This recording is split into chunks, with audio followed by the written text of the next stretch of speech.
The rain was relentless that night, a steady drumming against the window panes that seemed to count every second of my betrayal.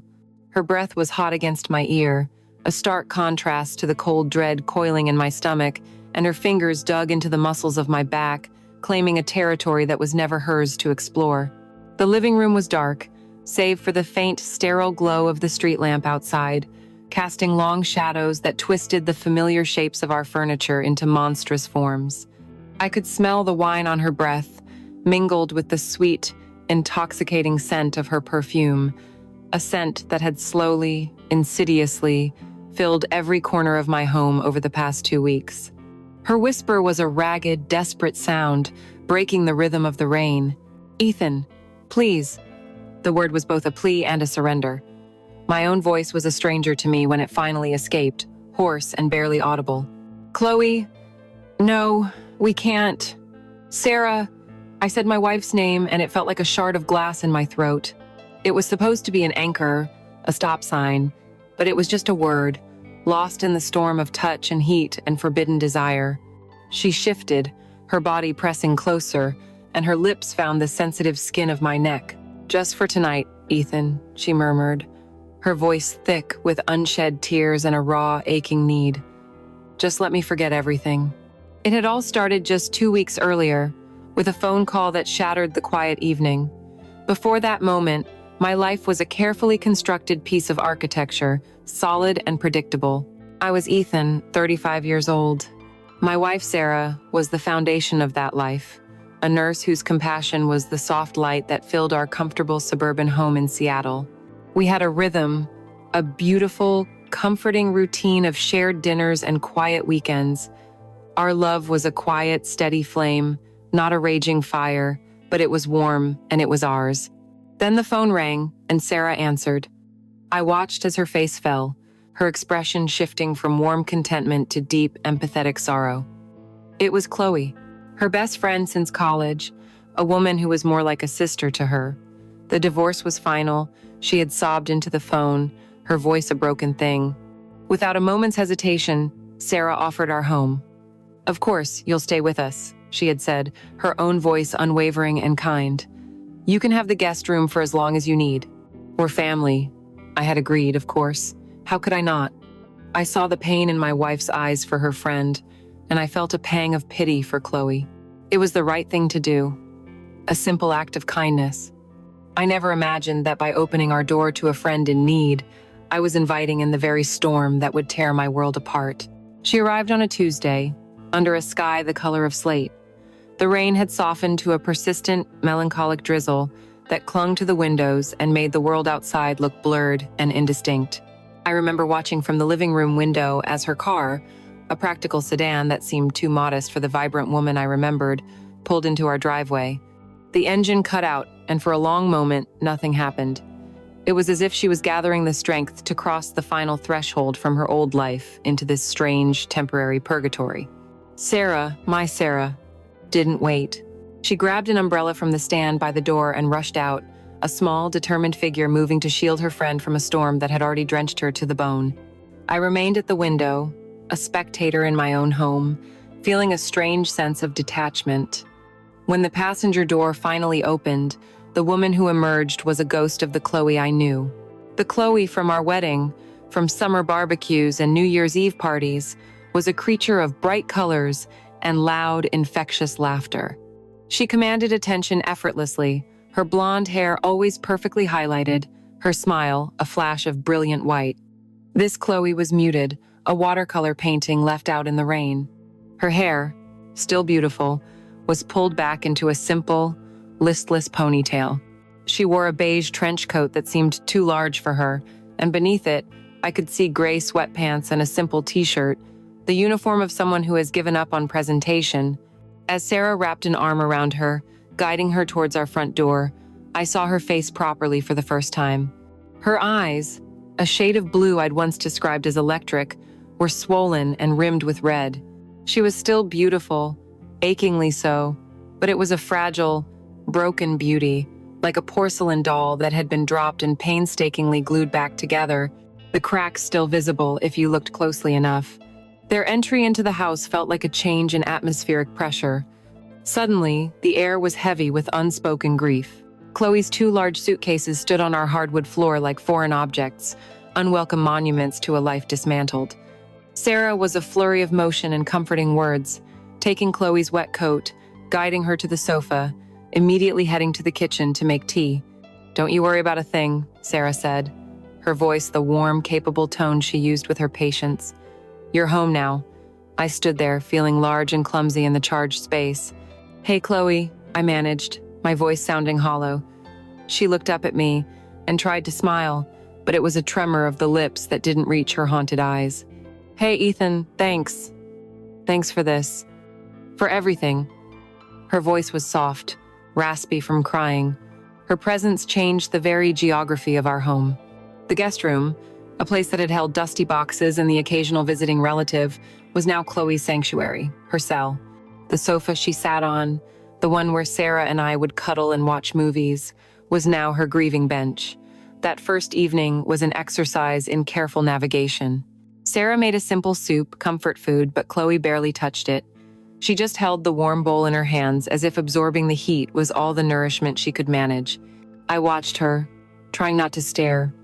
I noticed how her hand trembled almost imperceptibly as she lifted her water glass.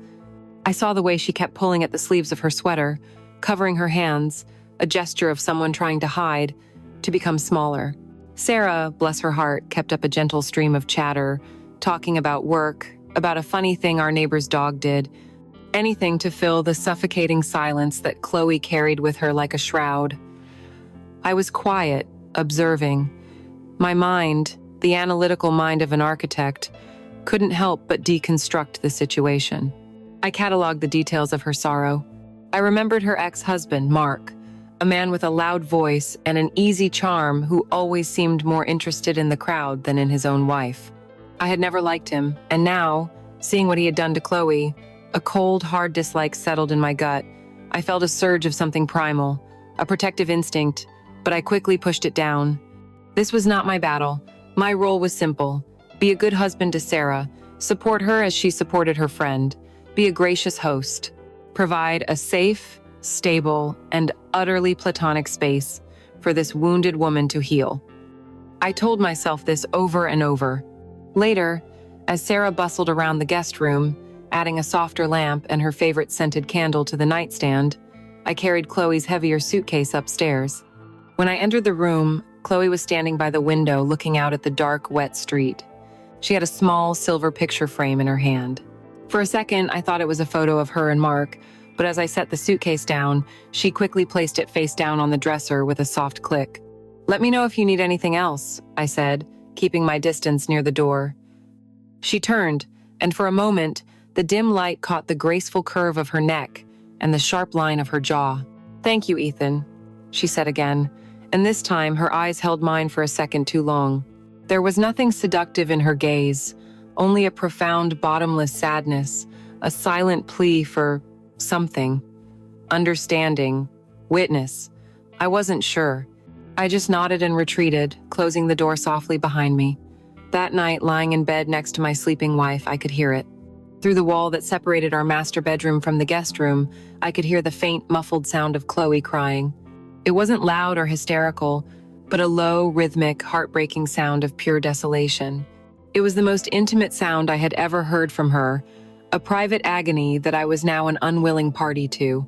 The sound seeped into the walls of my home, into the foundation of my marriage. I felt a deep, profound pity for her, a desire to make the sound stop. I lay there in the dark, listening, and I did not yet understand that pity can be a dangerous thing. It can be the crack in the wall through which the storm finds its way inside. The first few days with Chloe in the house were a study in quiet tension. We developed a careful, unspoken choreography, moving through the shared spaces of our home with a politeness that was almost painful. We were three celestial bodies locked in a strange, new orbit, and the gravitational pull was all wrong. I would find myself holding my breath when I walked past the closed door of the guest room, and meals were subdued affairs, with Sarah's determined cheerfulness doing its best to fill the voids in conversation. Then came the Friday night that changed everything. Sarah, ever the dedicated nurse, had picked up an extra overnight shift at the hospital. She kissed me goodbye, her lips tasting of the mint toothpaste she always used, and gave me a familiar, loving instruction.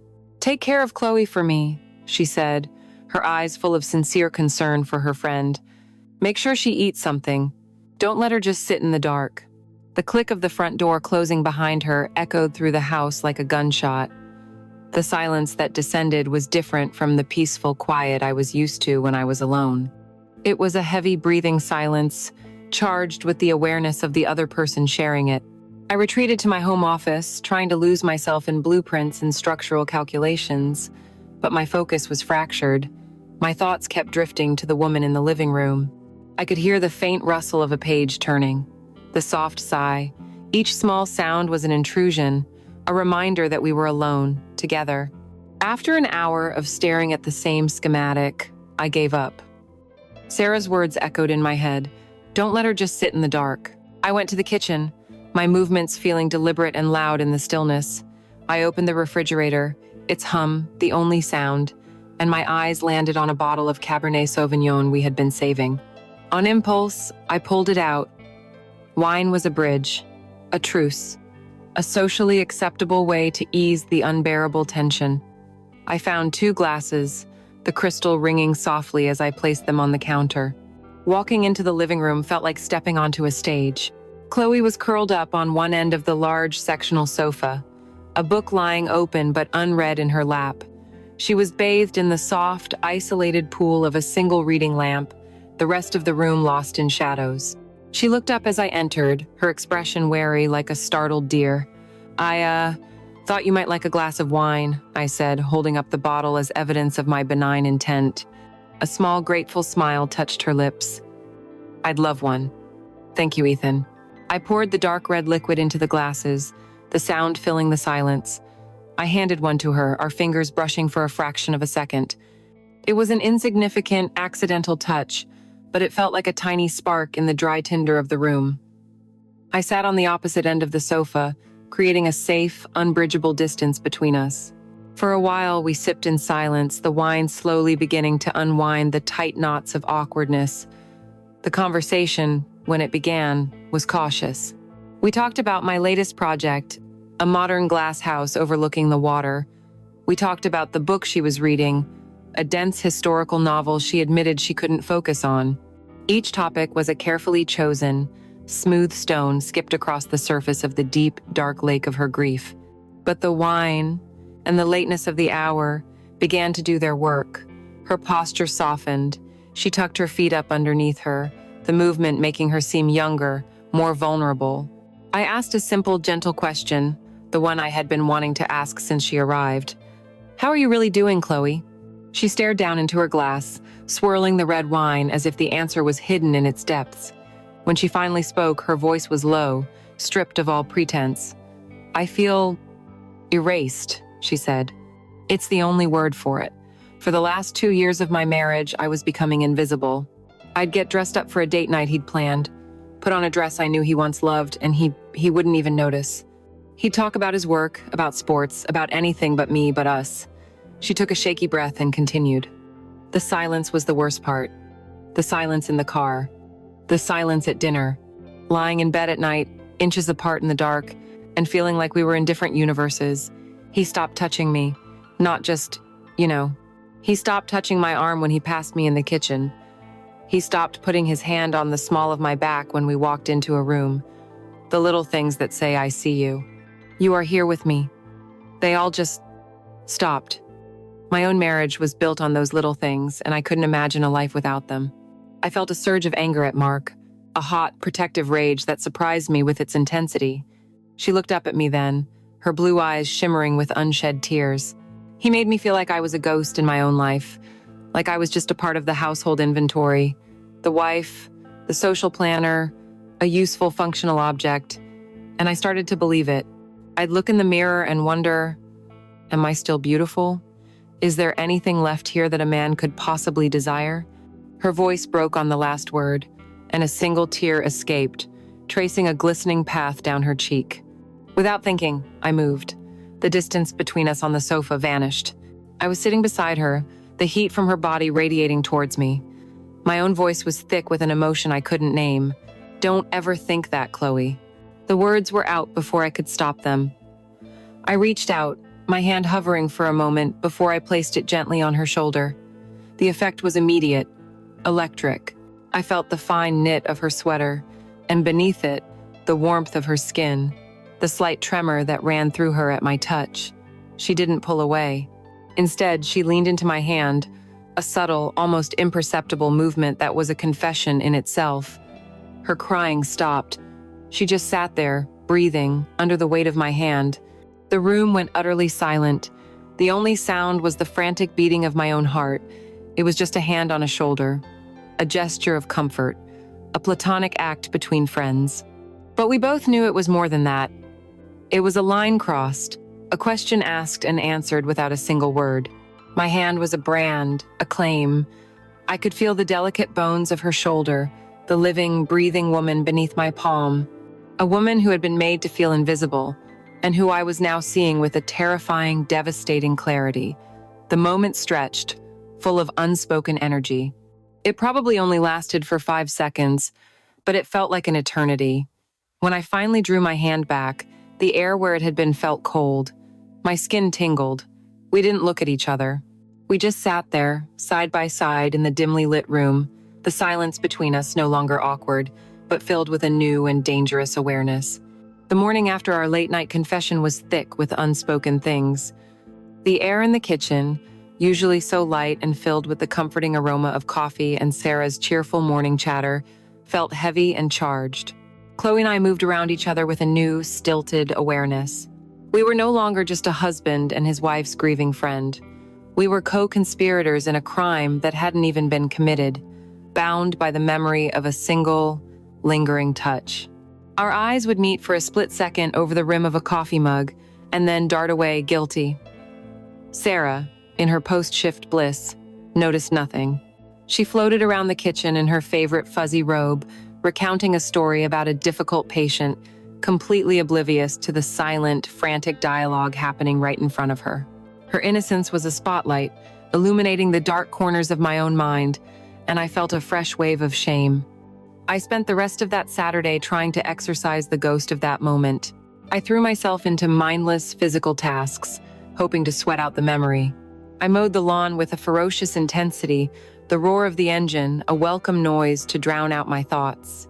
I fixed a leaky faucet in the guest bathroom, focusing on the cold, hard logic of pipes and washers, a world away from the messy, illogical pull I felt towards Chloe. I was trying to be Ethan, the reliable husband, the caretaker of this home. I was trying to reinforce the walls of the life I had built, because I could feel something, somewhere, beginning to push against them from the inside. The glimpse happened in the late afternoon. The day had softened, the sun casting long golden shafts of light through the upstairs hallway window. I was heading to my office to send a few emails, my mind finally quieted by the day's labor. As I walked down the hall, I noticed that the door to the guest room, Chloe's room, was ajar. It was usually kept firmly shut, a boundary she had established from day one, and the small, dark gap seemed like a tear in the fabric of our careful arrangement. I heard the sound of the shower running in her ensuite bathroom, and I thought nothing of it, my intention only to walk past. But just as I drew level with the door, the water shut off. The sudden silence was jarring. A moment later, the door to her bathroom opened, and she stepped into the bedroom. I was still moving, my stride carrying me past the opening, but in that brief, 2-second window, my brain captured an image with a searing, perfect clarity that no camera could ever replicate. She was wrapped in one of our plush white bath towels, the kind Sarah bought because they were extra large and absorbent. But Chloe was taller than Sarah, more slender, and on her, the towel seemed inadequate, a temporary shield against the world. It was tucked precariously just above her breasts, leaving her shoulders and collarbones completely bare, glistening with a fine sheen of moisture from the steam-filled bathroom. The warm afternoon light streaming through her window kissed her skin, turning it the color of honey.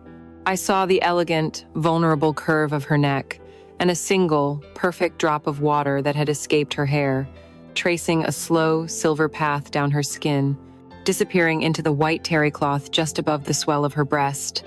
My eyes, against my will, followed that drop of water, I saw the faint rosy hint of her areola peeking over the edge of the towel, a detail so intimate, so forbidden, that it felt like a brand on my retina.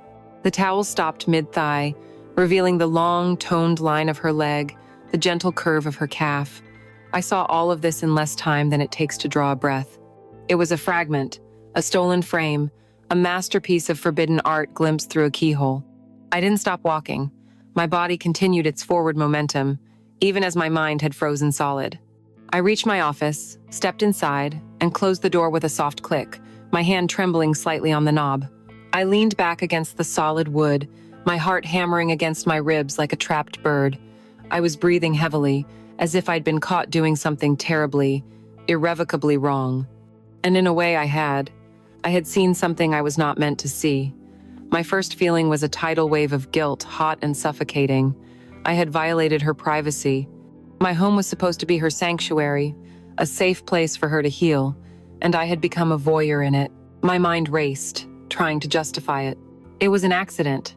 The door was open. I was just walking by, but the excuses were flimsy, transparent. The truth was, a part of me hadn't wanted to look away. Then, the guilt began to curdle, twisting into something else, something darker and more potent. Desire. The image replayed in my mind, over and over, no longer a fleeting accident, but a deliberate, slow-motion reel. My imagination, a treacherous and creative beast, began to fill in the blanks. It painted the parts of her the towel had hidden. It imagined the weight of her damp hair, the scent of her skin, clean and warm from the shower. The memory of my hand on her shoulder the night before came rushing back, and now it had a new context, a new, vivid landscape to explore. I slumped into my desk chair, feeling sick with myself.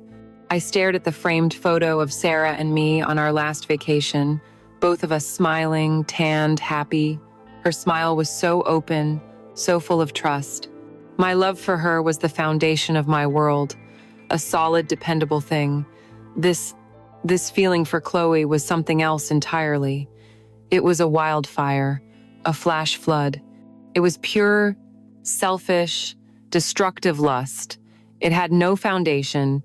It only had an image, a drop of water, the curve of a breast, a glimpse of a thigh. I spent the rest of the afternoon locked in my office, a prisoner of my own mind. When I finally emerged for dinner, I felt like a different person. I couldn't look at Chloe. She was dressed now in a soft blue sweater and jeans, her hair dry and falling softly around her shoulders. She was laughing at something Sarah said, her head tilted back, looking completely innocent and unaware. But I wasn't seeing her. I was seeing the ghost of the woman in the towel. The forbidden fruit hadn't just been glimpsed. I had taken a mental bite, and its sweet, poisonous juice was already coursing through my veins. The days that followed were a slow, agonizing burn. The image of Chloe in the towel had become a permanent fixture in my mind, a secret watermark on every interaction we had. The previous tension, born of awkwardness and pity, had been replaced by something far more dangerous, a taut, vibrating wire of unspoken desire that stretched between us through the rooms of my house. An invisible current now flowed beneath the surface of our domestic life, and we were both acutely, terrifyingly aware of it. Chloe began to change, too. The transformation was subtle, but to my hyper-attentive gaze, it was as dramatic as a snake shedding its skin. The shapeless gray sweatpants and oversized sweaters were gradually replaced. One morning, she came down for coffee wearing a pair of soft, heather gray shorts that stopped high on her thighs and a simple tank top that draped elegantly over her frame. It wasn't overtly provocative, yet it was a profound statement. It was the attire of a woman who was starting to feel comfortable in her own skin again, a woman who was not afraid to be seen. Another time, she spent the morning wrapped in a deep blue silk robe that shimmered when she moved, its sash tied loosely at her waist. I would catch glimpses of the pale skin of her décolletage, the long line of her legs as she curled up on the sofa to read. I tortured myself with the question of her intent. Was this a subconscious reclaiming of her own sensuality, a natural part of her healing, or was it a test? Was she, like me, feeling the pull of that invisible wire, and was she now gently, deliberately, plucking at it to see if I would vibrate in response? Our conversations also shifted, becoming a minefield of double meanings and loaded pauses. The safe, sterile topics were abandoned, replaced by a delicate, dangerous dance of words. One afternoon, as I was sketching at the dining room table, she came to look over my shoulder. Her scent, a warm blend of vanilla and something woody, enveloped me, and I had to fight to keep my hands steady. "You're so talented," she said, her voice a low murmur close to my ear. "You create such beautiful, strong structures." She paused. "It must be nice to build things that are made to last." The words hung in the air between us, heavy with the unspoken comparison to her own life, her own broken structure. I looked up at her, and the intensity in her eyes made my breath catch. It was a look of pure, unadulterated admiration, but it was aimed at me, the man, not the architect. Our gazes held for a moment longer than they should have, a silent acknowledgement that she wasn't just talking about buildings. Even Sarah, in her sweet obliviousness, became an unwitting accomplice in our escalating tension. One Saturday, she decided to cook an elaborate Italian dinner and enlisted both of us as her sous chefs. The kitchen, once the warm, beating heart of our home, became a pressure cooker of proximity.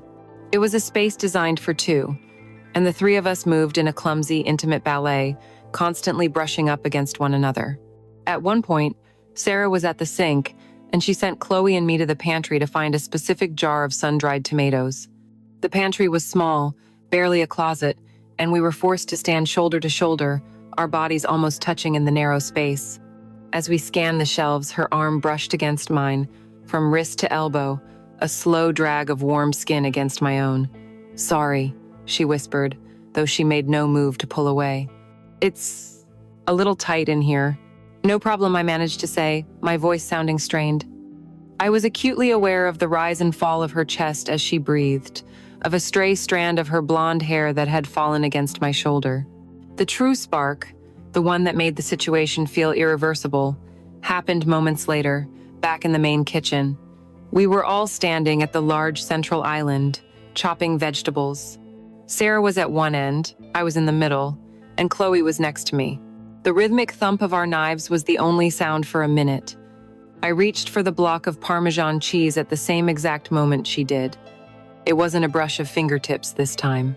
Our hands collided, hers landing on top of mine, covering it completely. The shock was so immediate, it was like a jolt of static electricity. I could feel the warmth of her palm, the surprising softness of her skin, the delicate pressure of her fingers settling into the spaces between my own. It was a perfect, intimate fit. For a split second, neither of us moved. My hand was trapped beneath hers on the cold marble of the countertop. I looked from our joined hands up to her face. Her lips were slightly parted, her blue eyes wide and dark. The world seemed to shrink to that single point of contact, a nexus of forbidden energy. It was Chloe who finally broke the spell, pulling her hand back as if she'd been burned. A faint blush colored her cheeks. Sarah, completely absorbed in dicing an onion, had seen nothing. "Careful," Chloe said, her voice barely a whisper, a little breathless. She was looking right at me, a cryptic, knowing little smile playing on her lips. "Things are getting hot in here." She was talking about the kitchen, about the sizzling pans on the stove, but we both knew she wasn't. From that moment on, something was unleashed in me. I was no longer a passive victim of circumstance. I was an active participant. I found myself watching her constantly, cataloging the small, intimate details of her existence with an obsessive focus. I watched the way she tucked her hair behind her ear when she was concentrating. I watched the way her throat moved when she drank her tea. I watched the unconscious way she would bite her bottom lip, a gesture that sent a jolt of pure, unadulterated lust straight through me. The question was no longer if something was going to happen. The silent negotiation was over. The spark had been struck, the kindling had caught, and I knew, with a certainty that was both terrifying and exhilarating, that we were just waiting for the right wind to come along and fan it into an uncontrollable blaze. The week that followed the incident in the kitchen was a form of exquisite torture. We were like two magnets, forced to live in the same small box, constantly fighting a pull that was becoming more powerful than our will to resist. The air between us was so thick with unspoken desire I felt I could barely breathe. We communicated in a language of stolen glances, of silences that screamed, of small, deliberate gestures that were invisible to Sarah but were like lightning strikes to us. The house itself seemed to be holding its breath, waiting, and then the storm broke, both outside and in. It was a Thursday night, and a heavy, relentless rain had settled over Seattle, the kind that isolates you from the rest of the world, cocooning you in your own small space. Sarah, exhausted after a grueling week, had kissed me goodnight and gone to bed early, her soft, even breathing a sound I usually found comforting, but which now felt like the ticking of a clock counting down to my own damnation. I couldn't settle. Restlessness was a physical thing inside me, a caged animal pacing in my chest. I wandered downstairs, the house dark and silent except for the rhythmic drumming of the rain against the glass.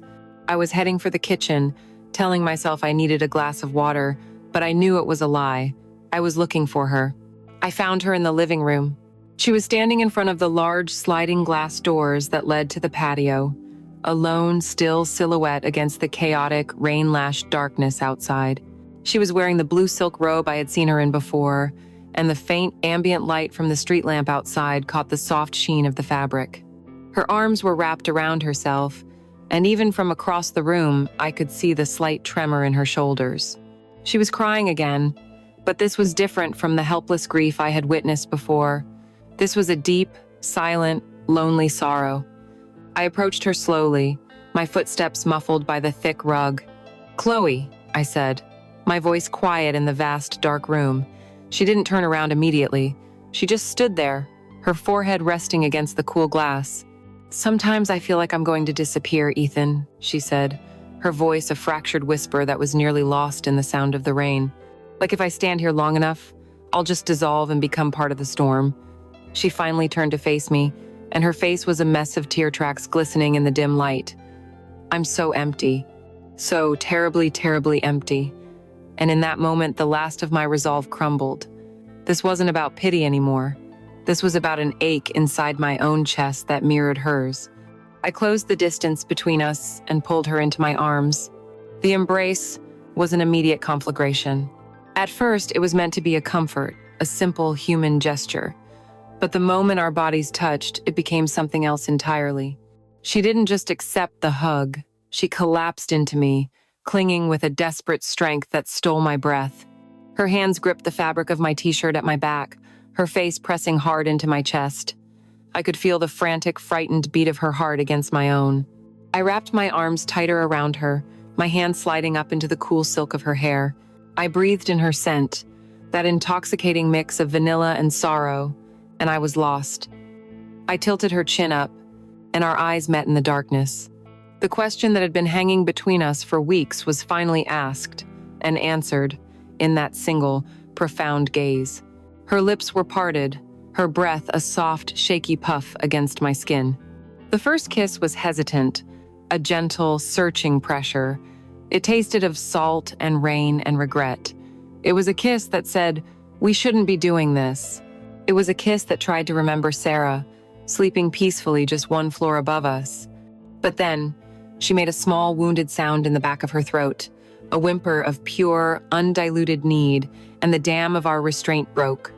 The kiss became a frantic, hungry thing. It was a kiss of loneliness, of starvation. Her hands moved from my back to my neck, her fingers tangling in my hair, pulling me closer. My hands slid from her hair down the elegant curve of her back, feeling the warmth of her through the thin silk. We were clumsy, desperate, stumbling backwards until the back of her knees hit the edge of the sofa, and we fell onto the cushions in a tangle of limbs. This was the sofa where I read my daughter bedtime stories, where Sarah and I had built our life. The profanity of the act, of this location, was a sharp, painful thought that was immediately consumed by the fire of the moment. My hands found the sash of her robe and pulled. The silk parted with a soft whisper, pooling around her on the dark upholstery. And beneath it, as I had known, as my traitorous mind had fantasized, was not the simple cotton of sleep, but the deliberate, intricate web of black lace lingerie. It was an admission. A confirmation. She had been waiting for this moment just as I had. It was the last piece of evidence I needed to absolve myself, to surrender completely. "Chloe, wait. We can't," I breathed against her mouth, the words a hollow, meaningless ritual. "Sarah is right upstairs." "I know," she whispered, her voice ragged with desire as her hands worked their way under my shirt, her cool fingers finding my hot skin. "Please, Ethan, don't think. Not now. Just for tonight. Make me feel something. Make me feel real." Her name for me was my undoing. I was no longer Sarah's husband or the master of this house. I was just Ethan. And she was just Chloe. And we were two empty people trying to fill a void. The rest was a blur of hurried, desperate motions, a tangle of silk and lace and skin. The sound of the rain was our accomplice, masking the soft, frantic sounds of our passion. It was a frantic, almost violent coupling, driven by weeks of denial. It was a desperate attempt to erase loneliness, to feel seen, to simply feel anything other than the ache of our own lives. And in those frantic, stolen moments on the sofa, as the storm raged outside, we were not two people making love. We were two souls committing a beautiful, terrible, unforgivable sin. And as it ended, and we lay there breathing heavily in the dark, the silence that descended was not peaceful. It was the cold, heavy, suffocating silence of the morning after a devastating flood. The first thing I was aware of was the light. A pale, unforgiving morning light was filtering through our bedroom blinds, slicing the room into clean, sterile stripes. The rain had stopped. The world outside was washed clean, reborn, but I was lying in the filth of what I had done. For a disoriented second, I didn't know where I was, my mind a foggy landscape of tangled limbs and desperate whispers. Then memory returned, not as a gentle wave, but as a violent, physical slam to the gut. The sofa, the rain, Chloe. My breath caught in my chest, a painful, silent gasp. I had crept back into my own bed hours ago, moving like a thief through the sleeping house, showering away her scent but knowing I could never wash away the sin. I turned my head on the pillow, slowly, carefully, as if any sudden movement would shatter the fragile morning peace. Sarah was there, sleeping on her side, facing me. Her face, so familiar and beloved, was relaxed in sleep, a small, trusting smile playing on her lips. Her breathing was a soft, steady rhythm, the peaceful soundtrack to a life I had just set on fire. Looking at her was a physical agony. It was like staring into the Sunday.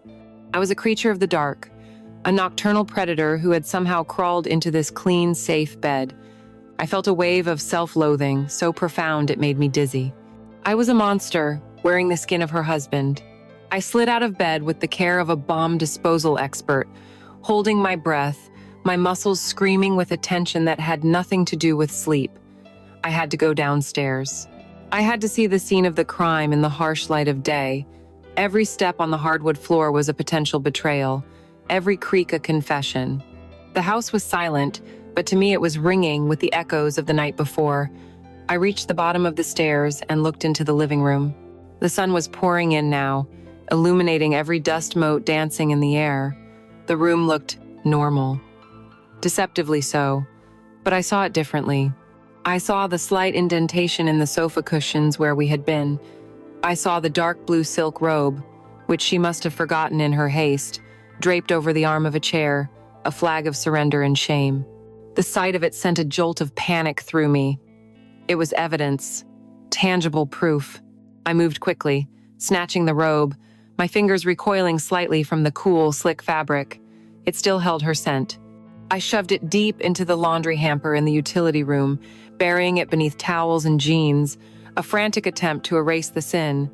I went back to the sofa and plumped the cushions with a violent, obsessive energy, trying to pound them back into a shape of innocence.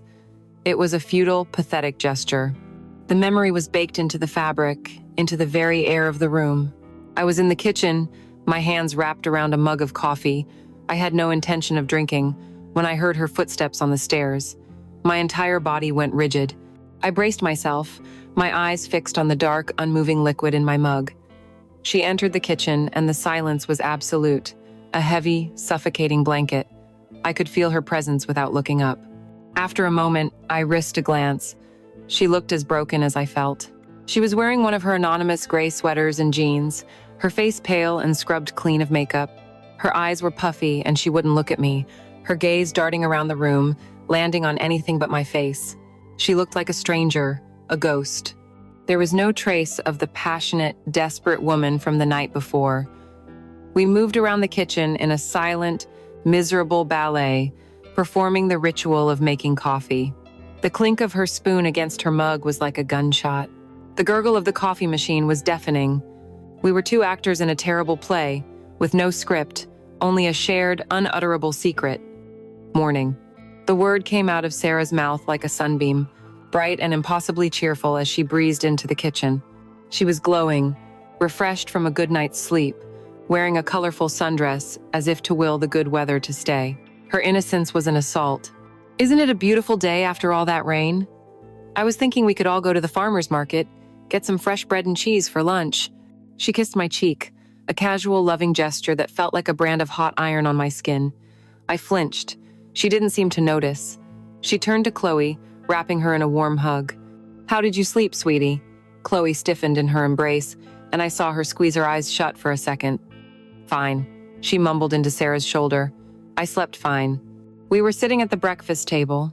Sarah, in her boundless healing energy, had decided to make pancakes, and the sweet, wholesome smell of batter and maple syrup filled the air, a scent so at odds with the toxic secret shared by two of the three people at the table that it felt like a cruel joke. Sarah was chattering away, making plans for the weekend, for the three of us. Each we and us that came out of her mouth was another twist of the knife in my gut. I was mechanically lifting forkfuls of pancake to my mouth, the food tasteless like cardboard. I kept my eyes down, focused on the plate, on the patterns the syrup made. And then I made the mistake of looking up. I looked at Chloe just as she was taking a sip of orange juice. The morning sun, streaming in through the kitchen window, hit the side of her neck, illuminating her pale skin, and I saw it. Just below her jawline, partially hidden by a strand of her hair, was a small, faint, but unmistakable purple mark. A bruise, my mark. A wave of pure, cold panic washed over me, so intense I felt the blood drain from my face. It was a brand, a sign of my ownership, my sin, left on her skin for the whole world for my wife to see. My fork clattered against my plate. Sarah looked at me concerned. "Ethan, are you okay? You look like you've seen a ghost." I couldn't speak. My eyes were locked on the mark. Chloe, seeing the direction of my terrified gaze, slowly lowered her glass. Her own eyes widened in horrified comprehension. Her free hand flew to her neck, her fingers touching the spot with a feather-light touch, as if to confirm it was real. She immediately, with a movement that was just a little too deliberate, pulled her hair forward to cover the side of her neck, her face flushing a deep, guilty crimson. She mumbled something about the juice being sour. Sarah just laughed, oblivious. "Silly, it's the same juice we always get." She saw nothing, but Chloe and I had seen everything. In that single, silent, panicked exchange, our conspiracy was sealed. We were no longer just two people who had succumbed to a moment of weakness. We were partners in a desperate, ongoing deception. I looked across the table at my wife, laughing, her face full of love and plans for our future. The chasm between her world and mine was now infinite. I had not just broken my vows. I had become a disease, a poison, living in the heart of my own home. I was a monster, and I was having pancakes for breakfast. You would think that the guilt would have been a cure. You would think that the crushing weight of shame I felt that bright, terrible morning after would have been enough to cauterize the wound, to sear the desire from my very soul. I certainly thought it would. In the days that followed our first transgression, I threw myself into a frantic, desperate performance of the good husband. I told myself 100 times a day that it was a mistake, a moment of madness fueled by wine and grief and proximity. It would never, ever happen again. I became pathologically attentive to Sarah. I brought her coffee in bed. I complimented her new haircut. I listened with an almost painful focus to her stories from the hospital. I was trying to build a fortress of normalcy around myself, to suffocate the memory of what I had done with a thick, insulating layer of routine and marital duty. I was trying to wash the taste of Chloe off my lips by kissing my wife. Chloe and I, in turn, entered a period of cold, silent avoidance. We were like two opposing magnets, repelling each other with the same force that had once drawn us together. We never allowed ourselves to be in the same room alone. We spoke only when necessary, in clipped, polite sentences, all for Sarah's benefit. The house, which had been a pressure cooker of tension, was now a frozen tundra of shame. But the silence was a lie, the distance was a facade, because guilt, I learned, is a strange and perverse catalyst. It did not diminish the desire, it fermented it. The shame didn't erase the memory of her touch, it etched it deeper, made it more vivid. The secret we now shared was a living thing, a dark, pulsing entity that lived in the walls of my home, and it fed on our silence. It thrived in our avoidance. The craving didn't fade. It deepened, twisted, and took on a new, more insidious shape. It was no longer just a physical lust. It was a craving for the intensity, for the shared, secret knowledge that set us apart from the rest of the world. It was a craving for the only other person on the planet who knew the monster I had become. The breaking point came 4 days after, late at night.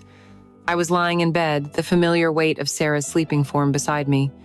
I was staring into the darkness, my mind replaying every sordid detail, when my phone, lying face down on the nightstand, vibrated once, a soft, almost imperceptible buzz.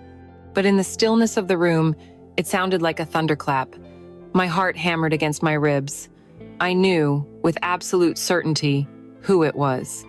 My hand trembled as I reached for it, carefully shielding the screen's glow from Sarah's sleeping face. The message was 3 simple words. "Are you awake?" My fingers hovered over the keyboard. Every instinct for self-preservation screamed at me to ignore it, to delete it, to throw the phone against the wall. But the addiction, the craving for that secret world, was stronger. I typed back, my thumb clumsy and slick with sweat. "Yes." Her reply came instantly. "I can't stop thinking about it." I closed my eyes, a wave of something that was equal parts dread and exhilaration washing over me. Sarah stirred in her sleep, murmuring something, and I froze, my blood turning to ice. But she settled again, and I was alone in the blue light of the screen, alone with my co-conspirator. "Me neither," I typed. "This is crazy." "I know," she replied. That was it. That was the entire exchange. But it changed everything. It was a digital hand reaching across the frozen tundra and finding mine. It was the birth of our secret language. From that night on, the dynamic shifted. The avoidance was replaced by a dangerous, thrilling game of subterfuge. The house, my beautiful, safe home, was no longer a sanctuary. It became a minefield, a chessboard where we played a silent, high-stakes game right under the nose of the queen. The texting became our lifeline. We would send coded messages while sitting in the same room with Sarah. A simple goodnight sent after we had all retired to our rooms was really a question, "Are you thinking of me?" A message about a grocery list could contain a hidden phrase that only we understood. This secret communication bled out from our phones and into the physical space. A shared look over the top of Sarah's head at the dinner table, a glance that held a universe of shared guilt and desire. A moment in the hallway, when Sarah was in another room, where my hand would brush against hers, a brief electric shock of contact that was disguised as an accident. I began to live for these moments, these tiny, stolen jolts of electricity. I remember one evening we were all on the sofa watching a movie, a comedy. Sarah was laughing, completely engrossed. I was sitting on one side of her, Chloe on the other. Under the cover of a shared blanket, I stretched my leg out, my foot finding hers. It was a deliberate, calculated act. I felt her foot tense for a second, and then, slowly, she relaxed, allowing the contact. She didn't pull away. And so we sat, for the better part of an hour, connected by this secret, illicit touch, watching a family-friendly movie, listening to my wife's innocent laughter, our bodies screaming a truth that would destroy her. The risk was the most potent part of the addiction. The constant, low-grade fear of being discovered was a powerful amphetamine. It made every color brighter, every touch more intense, every whispered word more meaningful.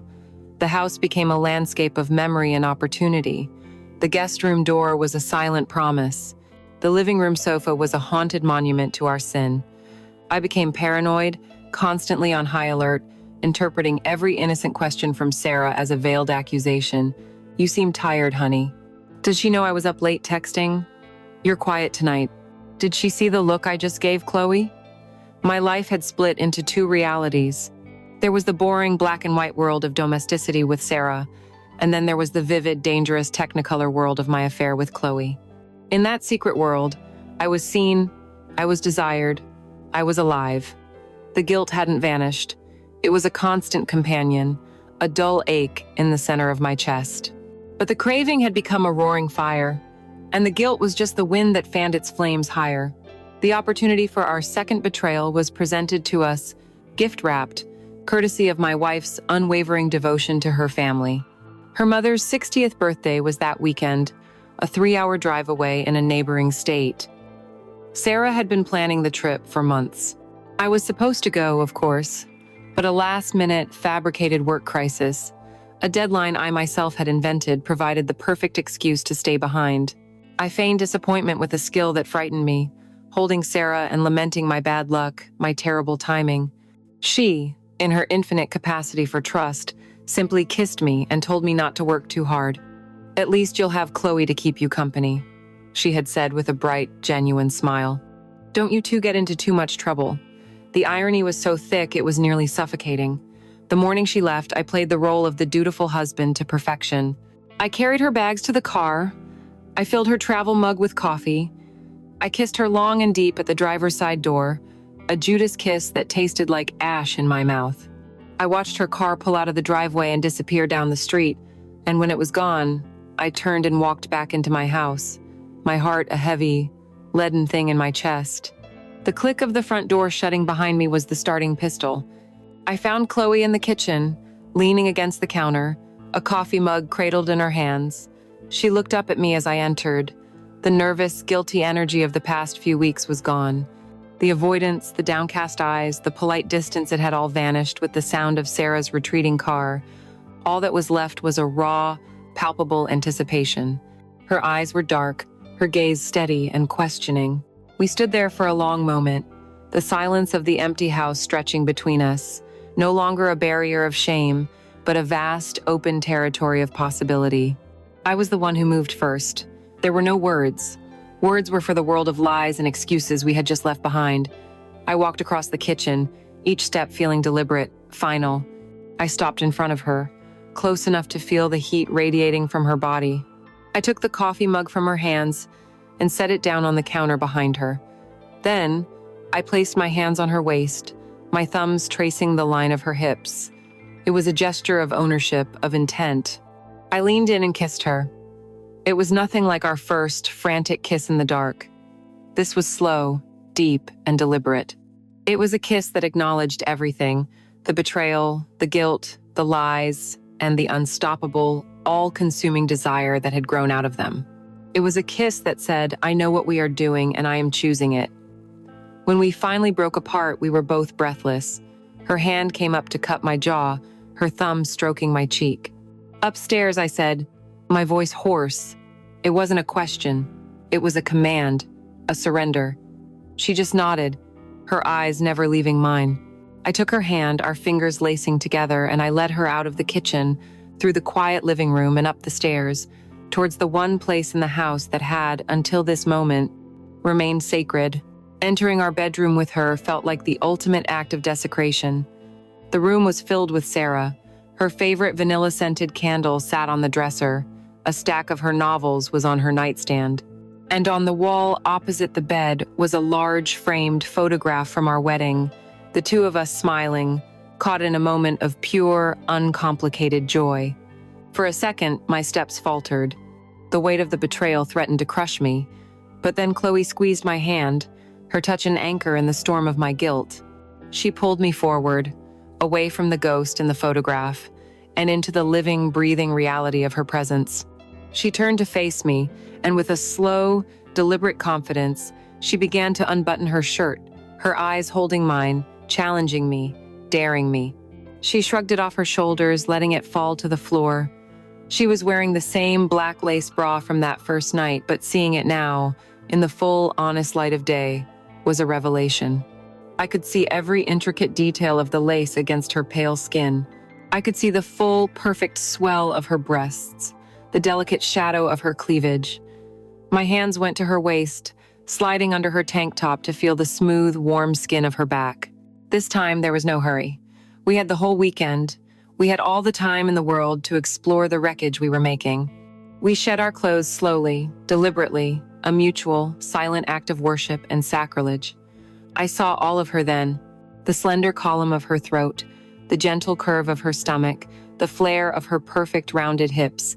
She was a landscape I had only glimpsed, and now I was being invited to explore every valley, every peak. We fell onto the bed, onto the soft, clean sheets that still smelled of my wife.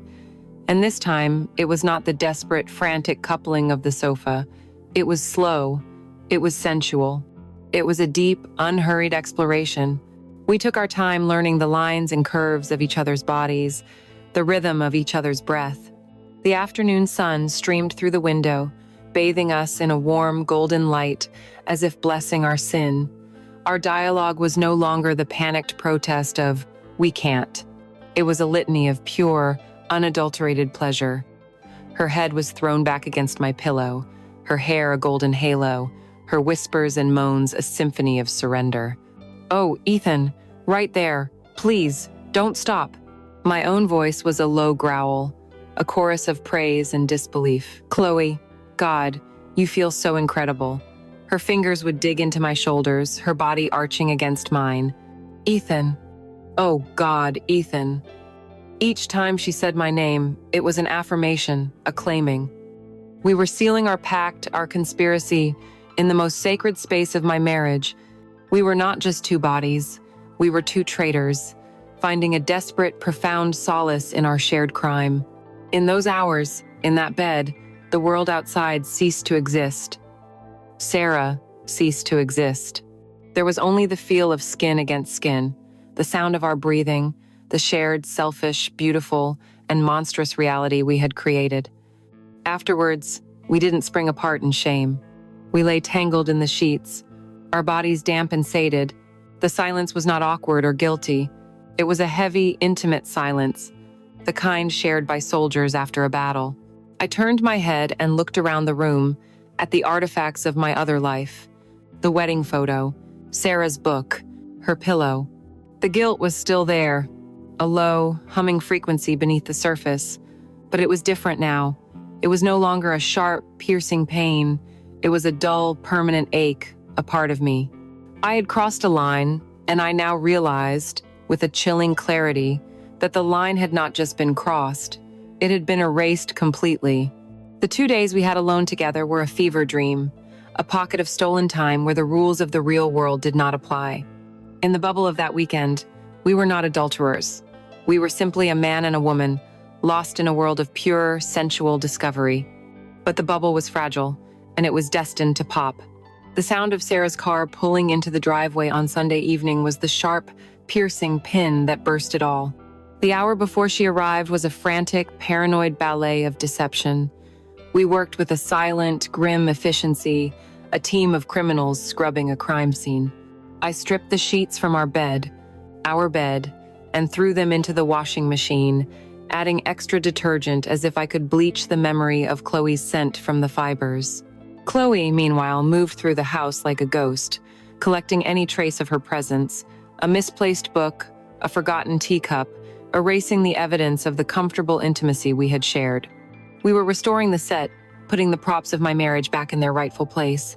When I heard her key in the lock, I positioned myself in the living room, a book in my lap, trying to look the part of the patiently waiting husband. My heart was a frantic drum against my ribs. Sarah's return was like a flood of bright, innocent light into a dark, secret room. She came in, glowing and happy, laden with bags of produce from her parents' garden and full of stories about the birthday party, about her nieces and nephews. She kissed me, a long, sweet, unsuspecting kiss that made my stomach clench with guilt. She hugged Chloe, calling her sweetie, and asking if she had a good weekend, and we lied. We stood there, in the home we had systematically desecrated, and we smiled and said yes, the weekend was quiet, it was fine. The lie was the easy part, the hard part was living inside it. From that moment on, everything was different. The affair, which had felt like a separate, contained world when Sarah was away, now became a toxic, radioactive element poisoning our everyday life.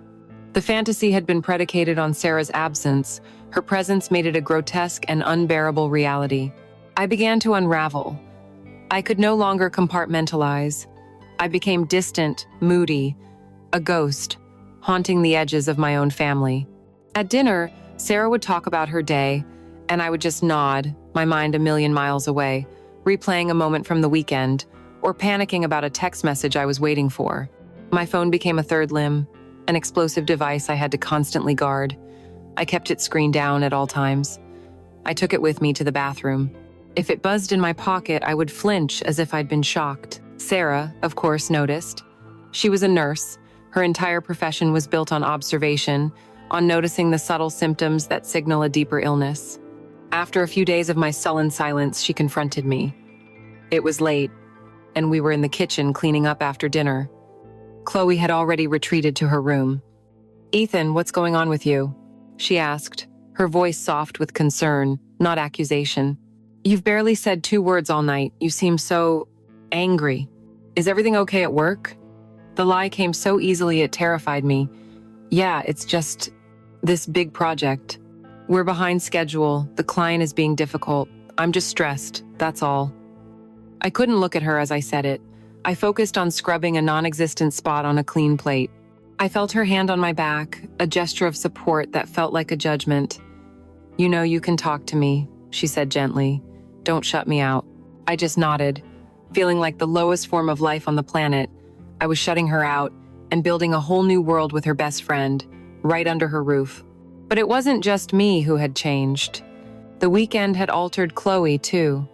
The fragile, grieving woman who had arrived weeks ago was gone. In her place was someone with a new, unsettling confidence.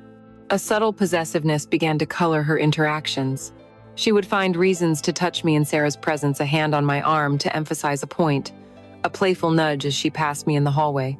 They were small, fleeting gestures, perfectly deniable, but to me they were brazen power plays, marking her territory. The most disturbing change was the way she looked at Sarah. One afternoon I was in the living room and I saw them in the kitchen talking. Sarah was telling a story, laughing, and Chloe was watching her, listening. But her expression, it was a chilling cocktail of emotions. There was still pity there, yes, and a flicker of guilt, but beneath it was something else. A cool, calculating assessment, and a sliver of what looked like triumph. It was the look of a rival. In that moment, I realized that for Chloe, this was no longer just about finding comfort. A darker, more competitive instinct had been awakened. She was no longer just my lover, she was my wife's adversary. The dynamic in the house became a slow, grinding form of psychological torture. The 3 of us were trapped in a triangle of lies, suspicion, and secret alliances. Mealtimes were excruciating. I would be silent and withdrawn. Sarah would try to bridge the silence, her efforts becoming increasingly strained. And Chloe would interject, answering questions for me, referencing jokes from the weekend that Sarah couldn't possibly understand, subtly and expertly excluding her. I could see the confusion and hurt growing in Sarah's eyes. She knew she was being left out of a club she didn't even know existed. The beautiful, thrilling fantasy of the affair was cracking, revealing the ugly, unsustainable reality beneath. The thrill of the risk was gone, replaced by the constant, gut-gnawing anxiety of being caught. The passion was being choked by the sheer logistical and emotional effort of maintaining the deception. Lying in bed at night, I would feel the space between me and Sarah, a cold, vast canyon of unspoken truths. I could feel her wakefulness in the dark, her silent questions hanging in the air. The unraveling had begun. The threads of the carefully woven tapestry of my life were being pulled, one by one, and I was the one who had handed the saboteur the scissors. Familiarity, I've learned, breeds a dangerous form of contempt, not for each other, but for the risk itself. In the weeks that followed our weekend together, the affair settled into a shockingly mundane routine. The high-wire tension of the early days, the constant, heart-pounding fear, had dulled into a low, humming complacency. We got careless. We became arrogant in our deceit, believing the secret world we had built was impenetrable. Stolen kisses in the hallway while Sarah was in the shower, a hand brushing a thigh under the dinner table, The nightly ritual of coded text messages, these things became our new normal, and we started to believe we were invincible. We were fools, of course. The universe has a way of reminding you that the tightrope is still there, and the fall is a long way down.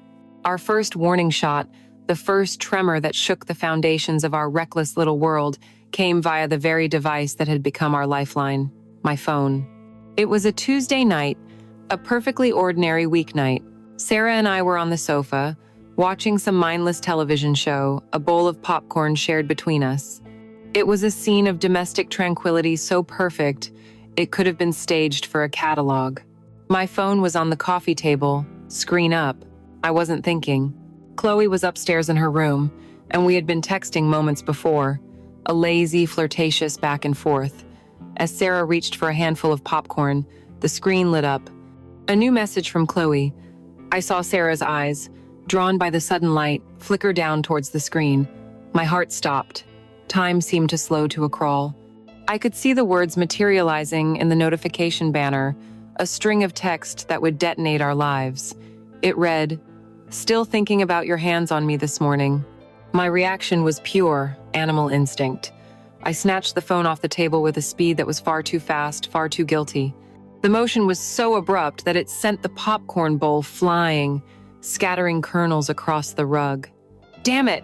I snapped, using the mess as a flimsy cover for my panic. Sarah looked at me, a flicker of surprise and then concern in her eyes. "What's wrong?" she asked, her voice calm. "Just work," I lied, my voice tight as I frantically unlocked the phone and cleared the notification. This new client is a nightmare. They don't respect evenings, weekends, anything. I started tapping angrily at the screen, performing the role of an overworked architect. Sarah didn't press the issue. She just nodded slowly, her gaze thoughtful, and began helping me pick up the popcorn. But I saw the look on her face. It was a new look. It wasn't just concern anymore. It was a small, sharp glint of suspicion. A question had been planted. I had been too fast, too defensive. I had reacted like a man with something to hide, because I was. That incident rattled us, but not enough. The addiction was too strong, the routine too comfortable. We promised each other we'd be more careful, but our carelessness was a symptom of a deeper sickness.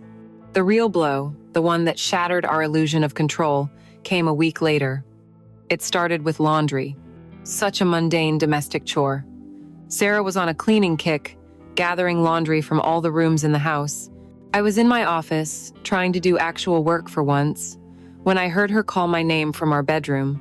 Her tone was strange, a flat, unreadable note that sent a chill down my spine. I walked into our bedroom, and she was standing near the dresser, a basket of laundry at her feet. She was holding something up, pinched between her thumb and forefinger as if it were a strange, alien specimen. It was a single wisp of black lace, a thong, Chloe's thong. A casualty of the frantic, passionate mess of our weekend in this very room, it must have gotten kicked under the dresser, forgotten. My blood ran cold. I could feel every drop of it draining from my face. This was not a text message that could be explained away. This was a piece of another woman's underwear, in my marital bedroom. There was no plausible explanation. This was the end. "Ethan," Sarah said, her voice unnervingly quiet. "What is this?" She wasn't angry, she was bewildered. Her mind, so trusting and logical, was trying to compute this impossible piece of data. She was looking at me, waiting for me to make it make sense. My own mind was a blank wall of white noise. I opened my mouth, but no sound came out. I was paralyzed by the sheer, catastrophic weight of the truth. And then, a voice from the doorway. "Oh my God, there it is." Chloe was standing there, her hand flying to her mouth in a performance of shocked relief. She must have heard Sarah call for me and come to investigate. She walked into the room, her eyes wide, a brilliant, desperate actress in the performance of her life. "I have been looking for that everywhere," she said, her voice a pitch-perfect blend of embarrassment and gratitude. "I thought I'd lost it forever." Sarah turned to her, her expression of confusion deepening. "This was in here," Sarah said, gesturing vaguely to the area around the dresser. "How did it get in here?" Chloe didn't miss a beat. "My laundry bag must have tipped over when I brought it through the other day to go downstairs," she said, inventing a plausible fiction on the spot. I was sorting my darks and lights on your bed because it's bigger than mine. It must have fallen out. Oh my God, Sarah, I am so sorry. How embarrassing. She took the thong from Sarah's unresisting fingers, her cheeks flushing a convincing shade of crimson. Sarah stood there for a moment, processing. She looked from the thong in Chloe's hand, to Chloe's embarrassed face, to my own pale, terrified one. Her instinct was to believe her best friend. Her instinct was to believe in a logical, if clumsy, explanation. It was easier than believing the monstrous alternative. Oh, she said finally, a small, weak sound. Okay, well, just be more careful next time. She turned away, picking up the laundry basket, her movement suddenly stiff and brittle. The immediate crisis had been averted. The lie had been told and, for now, accepted. But something had been irrevocably broken. The trust in Sarah's heart now had a hairline fracture running through it. The incident left a permanent scar on the landscape of our home. Later that night, after Sarah had gone to bed, locking the bedroom door for the first time in our entire marriage, Chloe and I found each other in the dark living room. The adrenaline was gone, leaving behind a cold, nauseating dread. We weren't touching, we were standing a universe apart. That was too close, I whispered, my voice shaking. I thought it was over. I know, she said, her own voice a thin, reedy thing. When I saw her holding it, I couldn't breathe. We stood there in the silence, the shared memory of Sarah's confused, hurt face hanging between us. And in that moment, the affair felt like what it truly was. Not a passionate, thrilling escape, but a cheap, ugly, destructive thing. The excitement was gone. The romance was a grotesque joke. All that was left was the cold, hard, terrifying reality of the pain we were causing. We were playing with a loaded gun, and we had just watched it go off. The bullet missing my wife's heart by a fraction of an inch. We had reached the point of no return, not because our passion was so grand, but because our recklessness had finally shown us the sheer, terrifying scale of the devastation we were capable of. The game was over. This was real, and we were terrified. The near miss with the laundry was not a warning shot. It was a death knell. The thrill, the reckless arrogance, the intoxicating fantasy, it all evaporated in that single, heart-stopping moment, leaving behind only the cold, stark reality of our own stupidity. The affair was no longer a secret, passionate escape. It had become a liability, a ticking bomb we had placed in the center of our own lives, and we had just seen the timer flash red. There was no discussion, no tearful debate. A few nights later, in a brief whispered conversation in the darkened hallway while Sarah slept, we both acknowledged the unspoken truth. It had to end. The game was over, and we had lost. 2 days later, Chloe announced she had found a small apartment across town. She delivered the news at dinner, framing it as a positive, necessary step in her journey of healing and independence. Sarah, bless her heart, was the perfect mixture of sad and proud. She was losing her live-in companion, but was overjoyed that her best friend was finally getting back on her feet. She immediately started making plans to help her pack, to throw her a small housewarming party. I just sat there, pushing food around my plate, a silent, hollowed-out coward. I felt a surge of profound relief, so immense it almost made me sick, and that relief was immediately followed by a pang of something I couldn't name, loss, regret, a final, quiet goodbye to the most vivid and destructive feeling I had ever known. The day she left was overcast and gray, a fitting pathetic fallacy for the occasion.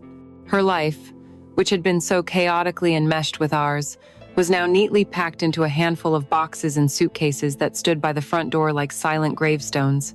The departure was an excruciating piece of theater.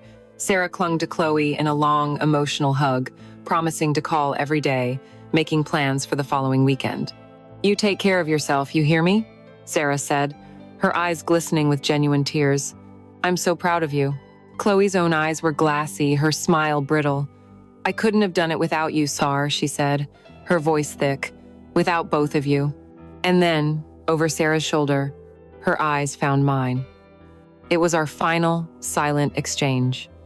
In that one, long look, we said everything we could never say out loud. We said goodbye to the secrets, to the passion, to the lies, to the shared terror and the stolen moments of ecstasy. It was a look of profound regret, of shared loss, and of a grim, mutual understanding. I was the one who carried her last suitcase to her car.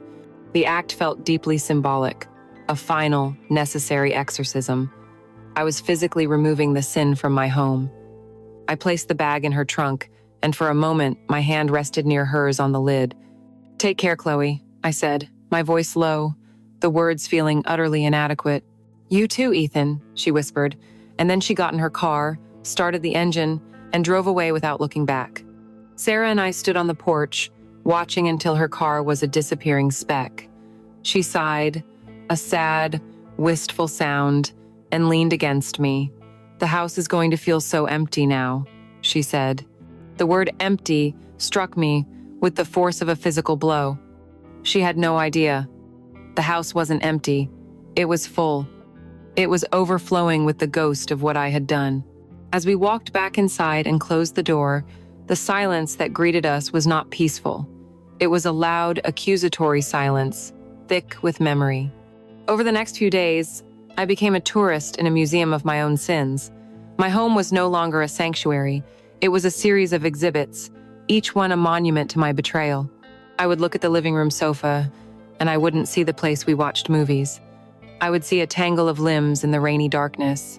I would hear the echo of desperate whispers. I would walk past the guest room, and its closed door felt like a sealed tomb, holding the memory of late-night confessions and shared secrets. And our bedroom was the worst. The bed, the room, the very air itself felt contaminated by the memory of a sun-drenched afternoon, a desecration that could never be cleansed. Chloe was gone, but her presence was more powerful than ever. I was trapped with the ghost of her, a constant, silent companion in my own life. The affair was over, but my punishment, I now realize, has only just begun. It is not a dramatic, explosive punishment. It is a quiet one, a slow, internal erosion of the soul. It's here with me now, late at night, as I lie in bed next to my wife. Sarah is sleeping, her breath a soft, even rhythm in the darkness. She is the picture of peace, of trust, of a goodness I have forever forfeited. And I am wide awake, staring at the ceiling, a prisoner in the cell of my own mind. The raw, desperate craving for Chloe has cooled, leaving only the cold, heavy ash of my actions. And the questions begin. They come every night, relentless and unanswerable. Do I confess? Do I shatter this peaceful, sleeping woman's world, obliterate the life we built, all to possibly cleanse a fraction of my own filthy conscience? Is that an act of honesty, or the ultimate act of selfishness? Or do I carry this? Do I swallow the poison every single day, letting it eat at me from the inside out, to protect her from the truth?